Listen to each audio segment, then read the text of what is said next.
Assalamualaikum warahmatullahi wabarakatuh. Halo semuanya, apa kabar?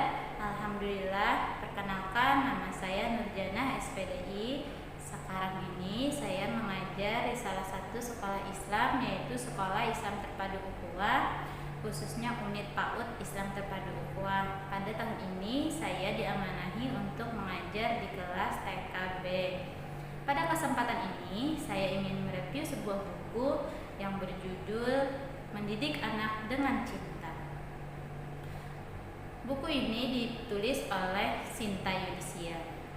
Sedikit tentang penulis. Sinta Yudisia merupakan nama pena dari Sinta Yudisia Wisudanti, SPSII, MPSII, psikolog. Beliau adalah istri dan ibu dari 4 orang putra dan putri, lahir di Yogyakarta dan menetap di Surabaya. Aktivitas saat ini adalah Ketua Umum FLP Pusat, mengajar kelas menulis untuk anak dan remaja, menjadi psikolog dan konselor, serta menulis buku. Karya yang dihasilkan lebih dari 50 karya, meliputi buku anak, remaja, dan dewasa, termasuk fiksi dan non-fiksi. Ia bercita-cita memiliki pusat studi dan pelatihan yang akan menampung anak-anak ekstrim kiri dan hingga ekstrim kanan, termasuk memiliki lahan luas yang menjadi pusat art terapi. Masih terus menulis buku dan berharap insya Allah akan menghasilkan karya-karya monumental seperti Al-Muqaddimah Ibnu Khaldun, The Canon Medicine Ibnu Sina, dan Tafsir Mimpi Ibnu Sirin. Demikian tadi sekilas tentang penulis buku ini. Yang menarik pada buku ini adalah buku ini ditulis merupakan sebuah karya istimewa yang didedikasikan untuk para orang tua di era modern ini. Buku ini bukan hanya berbicara tentang teori bagaimana mendidik anak. Buku ini adalah curahan hati dari seorang ibu dalam membesarkan keempat putra-putri. Ibu yang memahami keberagaman dan kekhasan watak, minat, dan bakat dari putra-putrinya, kekurangan dan kelebihan yang dimiliki masing-masing. Ibu yang belajar memasukkan palung hatinya ke palung hati putra-putrinya agar bisa lebih memahami dunia mereka, lebih menyelami jiwa atau psikologis mereka, sebab dunia anak zaman sekarang berbeda dengan dunia ayah dan ibu mereka.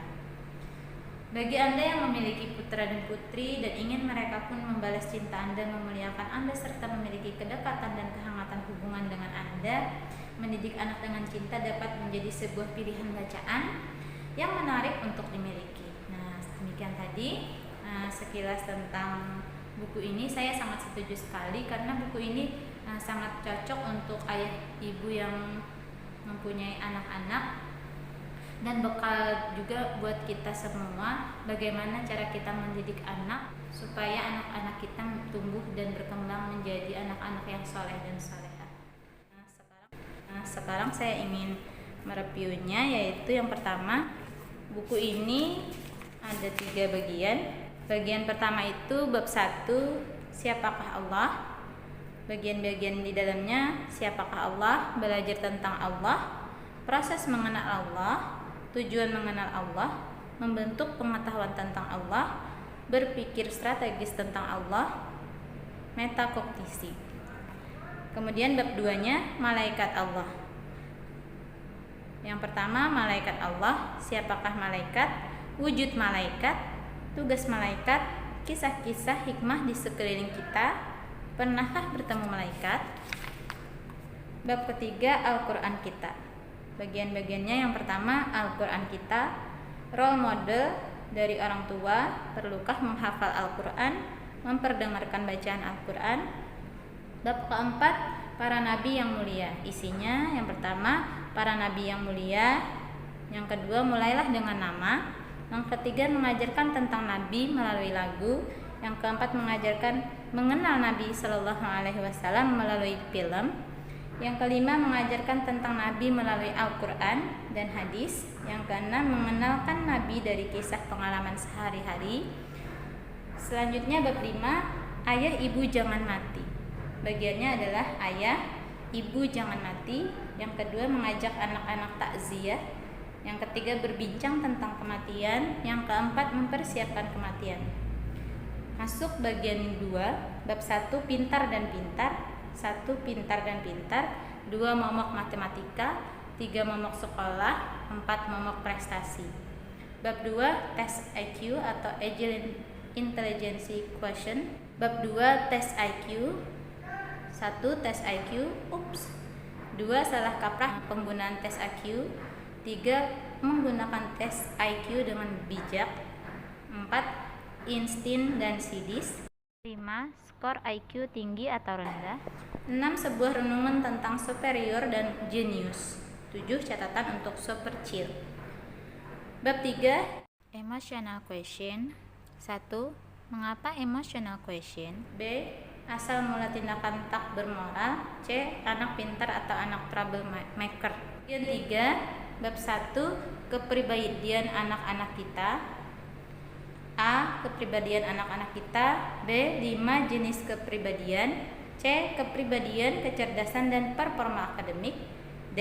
Berbagi tipe anak dalam satu rumah. Bab 2 18 karakter bangsa Indonesia.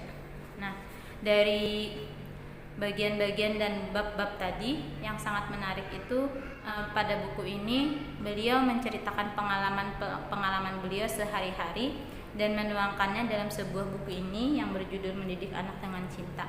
Ternyata pengalaman-pengalaman sehari-hari itu kalau dimaknai sangat banyak maknanya dan memperkaya pengetahuan anak pada khususnya. Saya mengutip beberapa kata-kata yang ada pada buku ini yang menurut saya itu sangat menyentuh bagi saya, yaitu anak-anak muslim memiliki kelekatan bukan hanya kepada orang-orang terdekat, melainkan tanpa sadar memiliki kelekatan kepada Allah Subhanahu wa taala ketika orang tuanya bergantung kepada Rabbnya. Nah, betul sekali ayah bunda, ketika kita menyerahkan semua urusan kita kepada Allah, insya Allah di situ Allah tercampur atau turun tangan langsung.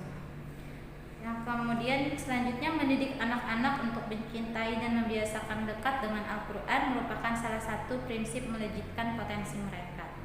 Orang tua tidak dapat menyerahkan pengasuhan dan pendidikan 100% kepada sekolah atau guru-guru mereka. Betul sekali, karena saya adalah seorang guru, saya juga merasakan sekali ketika orang tua 100% menyerahkan urusan anak-anak mereka, pendidikan anak-anak mereka ke sekolah, itu bagaikan guru ini merasa seperti berjuang sendiri. Nah, jadi kepada ayah bunda khususnya saya sendiri, kalau kita menyekolahkan anak kita, harusnya kita bekerja sama dan saling menjalin komunikasi dengan gurunya agar anak-anak kita itu bisa tumbuh dan berkembang sesuai dengan fitrahnya. Kemudian di sini juga dituliskan anak-anak yang berbakat itu kadang merupakan anak yang paling mengesalkan, melelahkan, dan bahkan mungkin membuat onar. Nah, saya juga sering memiliki pengalaman, kadang anak-anak yang intelektualnya sangat tinggi, pengetahuannya sangat tinggi, itu mereka itu lebih cerewet, lebih kritis. Nah, jadi guru-gurunya bahkan kalau kurang siap bisa kewalahan menanggapi pertanyaan-pertanyaan mereka. Selanjutnya, anak yang memiliki kecerdasan emosi sebab terbiasa berinteraksi dengan orang banyak akan terlatih untuk berpikir dan melakukan pemecahan masalah atau solusi dengan tepat. Betul sekali ayah bunda. Jadi anak-anak yang biasanya berteman dan mempunyai banyak sosialisasi itu biasanya dia lebih supel, lebih bisa bergaul, bisa memecahkan sendiri masalahnya. Selanjutnya, bagi orang tua, anak-anak adalah aset dunia dan akhirat. Ini betul sekali ya bunda, setuju semuanya. Karena kita memiliki anak itu tidak hanya berharap dia sebagai perhiasan dunia, namun kita berharap dia menjadi aset kita dunia dan akhirat tentunya. Kenalilah potensi anak-anak baik dari segi kepribadian, intelijensi maupun minat bakatnya. Jadi kita harus bisa menggali potensi anak kita, apakah minatnya apa, bakatnya apa. Jadi jangan sampai kita meleskan anak-anak kita, misalnya dia nilainya rendah di matematika, kita leskan di matematika padahal minat dan bakatnya tidak di bidang matematika. Jadi kita lihat di bidang mana dia yang lebih mencuat atau melejit, misalnya di bidang seni, berarti kita harus stimulusnya atau memasukkan dia ke les-les yang memang ke arah seni seperti itu, sehingga minat dan bakatnya lebih terasah lagi insya Allah kedepannya bisa jadi anak kita akan menjadi ahlinya dalam bidang yang dia minati. Nah, terima kasih Ayah Bunda, buku ini sangat bagus sekali untuk kita miliki dan kita baca sebagai bekal kita untuk mendidik anak-anak kita khususnya. Demikian tadi review buku dari saya. Salah hilap mohon maaf atas segala kekurangannya. Wabillahi taufiq wal hidayah. Wassalamualaikum warahmatullahi wabarakatuh.